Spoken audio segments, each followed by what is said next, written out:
Dear Patriots, before the news starts, please subscribe to our patriotic channel by clicking the subscribe button. Give us a thumbs up to this video.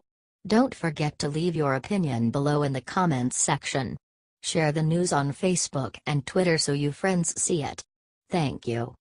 CNN's Lemon says prayer can't help church shooting victims because they were already praying. One of the most absurd developments of recent months is the fact that, in the wake of the Sutherland Springs, Texas church shooting tragedy, liberals have been attacking conservatives for praying for the victims and their loved ones. Democrats have been so fixated on using the massacre to push their gun control agenda that they seem to have entirely blocked out the human component to dealing with grief. They also seem to have zero understanding of the value of prayer, just dismissing it as meaningless. One of the most reliable left-wing blowhards is, of course, CNN host Don Lemon, and he recently showed just how little he would get how regular Americans respond to tragedies.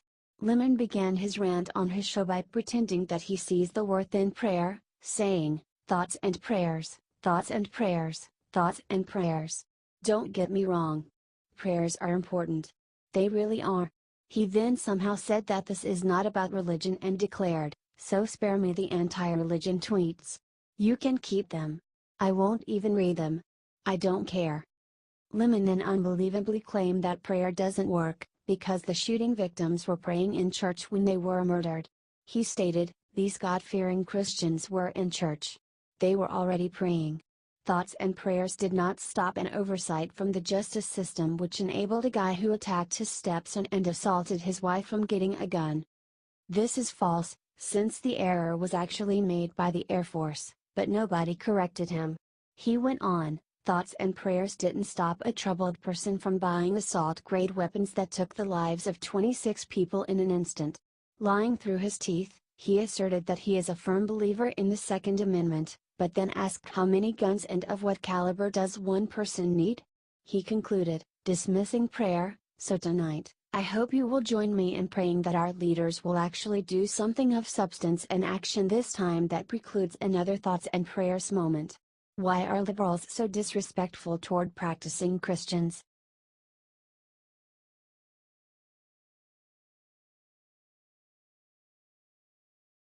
Joy Behar asks megachurch pastor about abortion, his answer surprises everyone. Carl Lentz, the pastor of a megachurch, went on to The View and was asked about abortion. Any good Christian should understand that life begins at conception and that murder is a sin, but it looks like there are more and more liberal people trying to lead churches. MSNBC regularly brings on liberal pastors who say very unchristian things, and it looks like Lentz is another one of those. "So, it's not a sin in your church to have an abortion?" asked Joy Behar. "That's the kind of conversation we would have finding out your story, where you're from, what you believe. I mean, God's the judge. People have to live to their own convictions. That's such a broad question. To me, I'm going higher. I want to sit with somebody and say, 'What do you believe?'" said Lentz. "So it's not an open and shut case to you?" asked Behar. "Some people would say it is. To me, I'm trying to teach people who Jesus is first, and find out their story. Before I start picking and choosing what I think is sin in your life, I'd like to know your name," said Lentz. The ladies on The View must be proud of themselves.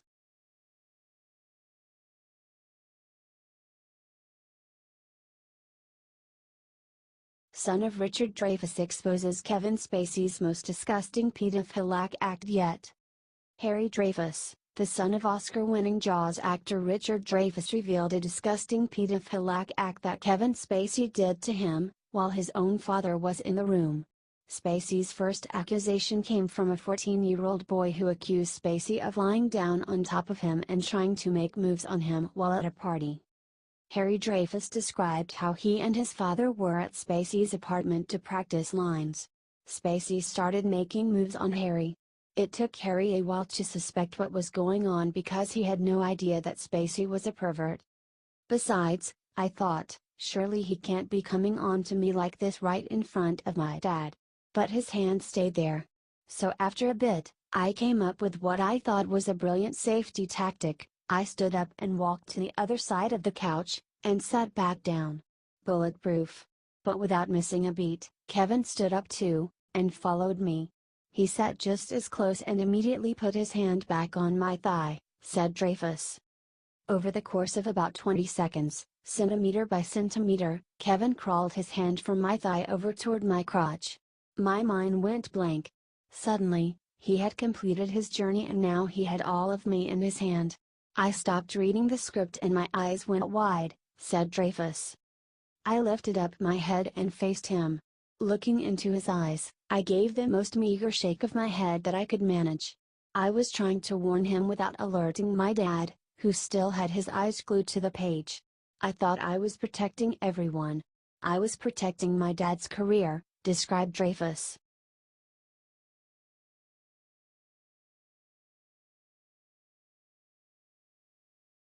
NFL legend exposes why Kaepernick will never play a game of football again.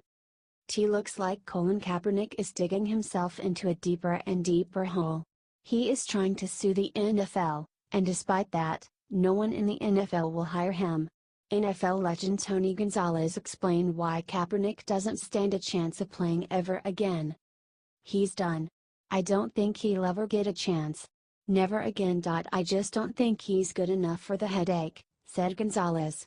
More and more people are standing up to Kaepernick and the NFL.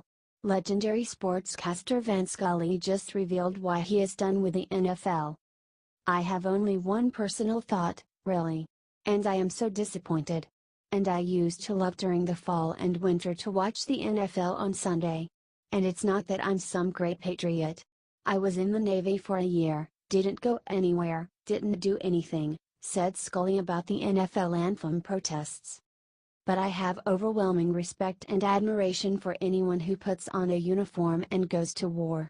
So the only thing I can do in my little way is not to preach. I will never watch another NFL game, he said.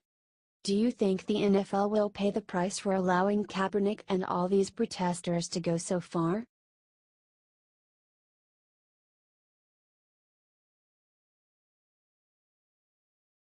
Pelosi gives shocking answer when asked if she will try to impeach Trump if Dems take House.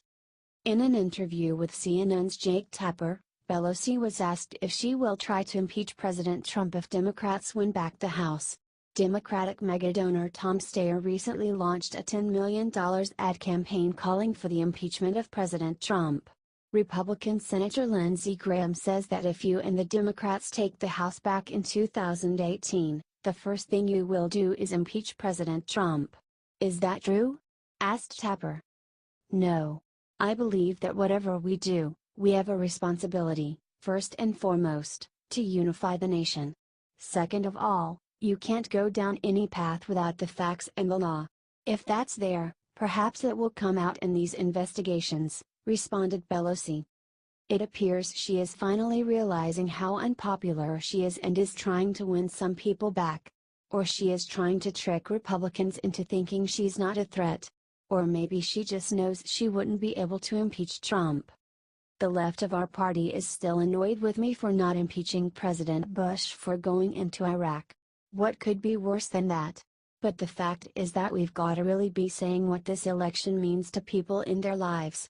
If somebody has some facts that come forth about President Trump, let the chips fall where they may, but it's not some place that I think we should go, said Pelosi.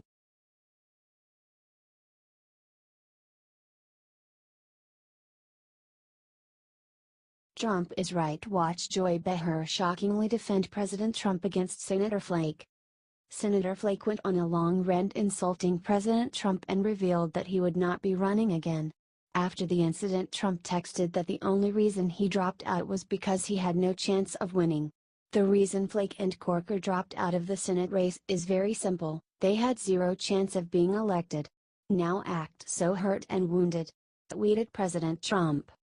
Joy Behar on The View interviewed Jeff Flake to find out why he wouldn't be running again. And it turns out, in Joy Behar's own words, Trump is right. I felt that I could not run the kind of race that I would need to run to be competitive. I could not speak out as I am now and as I have been over the past several months. There is no way you can become competitive in a Republican primary, and particularly in a state like Arizona right now, if you don't agree with the president's position or if you don't condone his behavior," said Flake. So in other words, Trump is right when he says and tweeted that the reason you dropped out of the Senate race is that you had a 0 chance of winning. That you had an 18% approval rating. "So, if you had a better chance of winning, would you have stayed?" asked Behar. "If I could have run the kind of race that I'm used to running, if I could tell the truth," responded Flake. "So you couldn't win with that," said Behar. "Wow.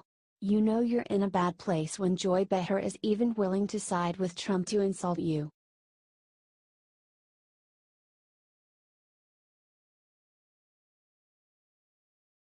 President Trump fed fish and CNN is furious about it. It seems like President Trump can't do anything without offending CNN. They twist every word he says and every movement he makes, and nothing makes it more clear than CNN's newest complaint about Trump. And it's even worse that they're 2 scoops of ice cream article. President Trump met with Japanese Prime Minister Shinzo Abe and fed fish in koi pond at Akasaka Palace. Abe threw food in, then Trump, then Abe. Abe then dumped the rest of his food into the pond. Trump did the same. So why are these irrelevant actions newsworthy? Trump feeds fish, winds up pouring entire box of food into koi pond, writes CNN. CNN wasn't the only one. Watch as Trump totally gives up on feeding fish in Japan, writes the Huffington Post. They are trying to play it off like President Trump did something wrong. Like he was supposed to feed the fish delicately, and because he is so out of control, he just poured the whole box in.